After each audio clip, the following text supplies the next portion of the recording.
community, this is Tommy and welcome to another musical adventure. So today I'm going to talk about something, and this has kind of come up a couple of times very recently, and I kind of needed a sign to do this video, and so I got my sign. So yesterday or day before yesterday, Jeff Party, a great channel. If you're not watching Jeff, you should definitely be checking his stuff out. He's got great taste, and he's got some awesome insight into music and just some different thoughts, and you should go check out his channel. But he mentioned something kind of in passing. He had picked up recently in his videos, recent pickups and recent spins, had picked up the new reissue of Oranges and Lemons by XTC, an album that he has, but he bought the new one. And Jeff is sort of, one of the ways that we're kindred spirits in a way is that we're tracking down sort of the good pressing, the one that's going to sound best. And Jeff kind of mentioned that you can get a little too academic about certain pressings, and you start amassing a certain number of records, particularly records that you love, because you're kind of chasing that elusive sort of perfect pressing, if you will. And I'm not talking about, okay, you bought a beat-up copy at a flea market, 20 years ago, and then you found a near-mint copy at the record store. I'm talking about like when you really get into the dead wax information and all that. And I admit, I'm a nerd for that stuff, and there's some truth to it. That coupled with Melinda Murphy did a video that she uploaded today about buying too many records. And so I'm kind of combining this into kind of a discussion and a little bit of talk. In the last month or so, I have decided to sort of cull my record collection. I've not done this in about 7 or 8 years. I did it many years ago, pulled stuff out, and decided, the stuff I was going to keep and stuff I wasn't going to keep. And so I've just been amassing these records for the last several years, and certain things, and I'm not talking about the upgrade copies, but one of the things that I'm kind of coming to is having multiple copies of the same record, and then I go into my mind, what am I going to listen to? When I go to listen to Rubber Soul by the Beatles, which one do I grab? Now, generally speaking, with a lot of records from the 60s, I like to have a mono copy and a stereo copy, if I can get it. And that kind of goes without saying. So I'm not talking about having a mono and a stereo or two copies of the same record, but two different pressings. But I'm talking about when you just keep grabbing records, and particularly records that you love. And I'm going to show some in this video. But one of the things that kind of I come back to is, what am I going to listen to? What am I going to spin? And then what's the need for having, these multiple copies? Several years ago, here's an example. This is an original copy of Head on the Cold Gems label. I'm not going to pull it out. It's in the shrink wrap. Really nice shape. Picked this up, and I've had for years and years and years, I've had the CD, the Rhino CD that came out in the 90s, I believe, is when these came out, the mid-90s. I've had this for a long time. And, a few years ago, I picked up the Rhino, the recent Rhino pressing. I believe this is a Kevin Gray cut, if I'm not mistaken. This is a fantastic 180-gram Rhino pressing of Head. Sounds absolutely wonderful. So, when I'm comparing the two, what am I going to listen to? And at some point, there's no point in keeping this, because I'm probably not going to grab, it's a decent copy, it sounds okay, but I'm not going to listen to it. And then, just to make matters worse, I have the 80s Rhino pressing with the hype sticker. I think this was still sealed when I bought it. This was the 80s version. Now, I know that these Rhino pressings from the 80s, they use some different source material. I've done the research on it. But it comes back to, what am I going to listen to when I listen to Head, when I listen to the soundtrack Head? I've got a CD, I've got 3 LPs. And so in my mind, I start going, you know what? Get rid of the original. There's no reason to keep it, because the only reason I'm keeping it is because it's an original copy. And so that begs the question, like, am I a collector or am I a music person? And so when I spin my records, I spin them because I want to enjoy the music. and I want them to sound, to me, the best way possible. I'm not really into the value of saying, oh, well, that's an original pressing. It's clearly, worth way more than this reissue that you can get from Amazon for $20. I've spent, especially since quarantine began, and I kind of piggybacking on my vinyl tag video, I've spent more time this year because I've not been in the record stores and I've not been digging as much. Have been getting a lot of records from Amazon, a lot of newer pressings and a lot of new stuff.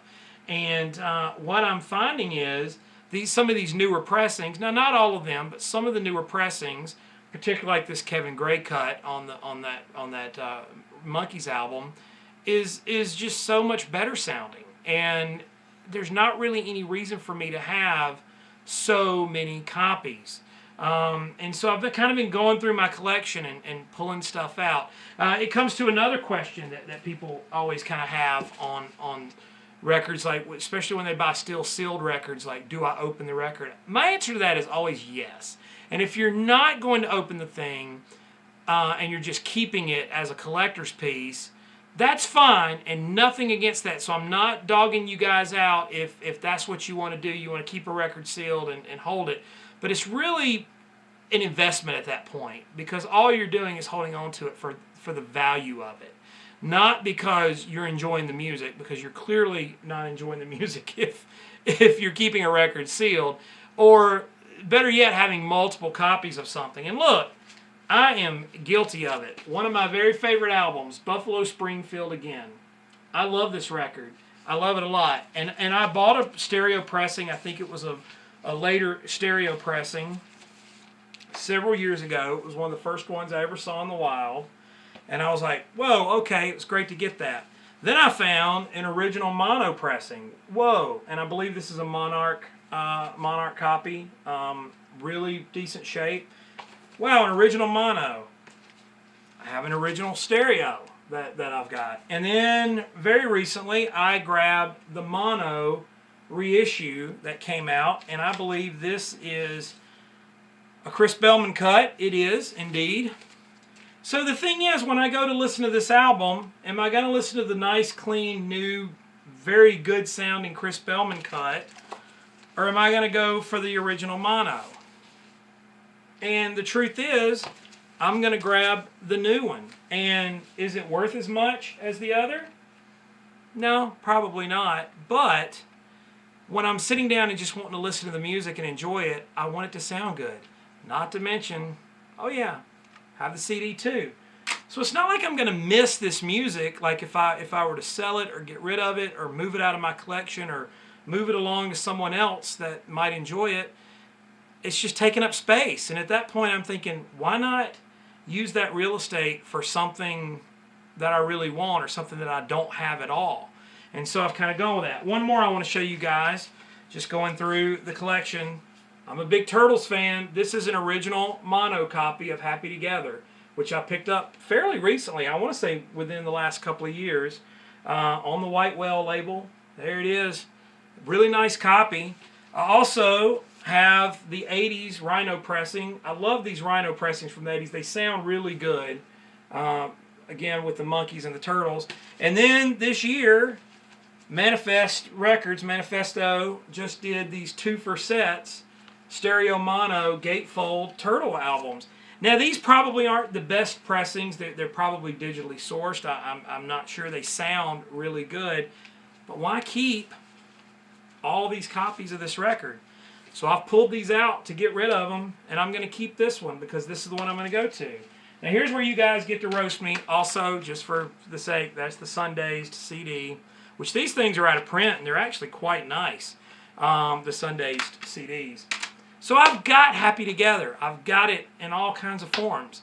So why keep 4 records or 3 records or anything like that? It's just kind of, to me, kind of crazy, because when I'm wanting to listen to music, that's what I want to do. And so I'm thinking more along the lines that the music fan in me is taking precedent over the collector in me, because at some point this stuff just amasses and it keeps growing and growing and growing. One of the things I did for example, the Led Zeppelin reissues that came out, a few years ago. I mean, you can buy those things for about $25 a piece. I don't have to dig and find perfect pressings of it. These new reissues, they sound really good. They're really well done. Why not just have those? And so I kind of got rid of all my original Led Zeppelin records, and I've just been replacing them with the new ones. And some of you probably are going, oh, how could you do that? But the truth is, when I want to listen to Led Zeppelin, I'll grab that vinyl. And the thing is, I wouldn't keep those multiple pressings just because they wouldn't do any good. They'd just be taking up space, because chances are I'm going to grab the one that I always grab. Now, like I said, I'm not talking about stereo or monos or anything like that. And I'm kind of trying to get out of the sort of academics of keeping like 3 or 4 pressings of a record, because as Jeff said in his video, sort of sitting there with a pencil and playing the record back to back is just, it's kind of redundant and it's mundane and you're not getting anything out of it. Now there's a couple that I may keep multiple copies of here and there. Another one that I've gone through is the Frank Zappa. The Frank Zappa reissues, mastered by Bernie Grundman and Chris Bellman. Those things, they sound better than, if not as good as, the originals.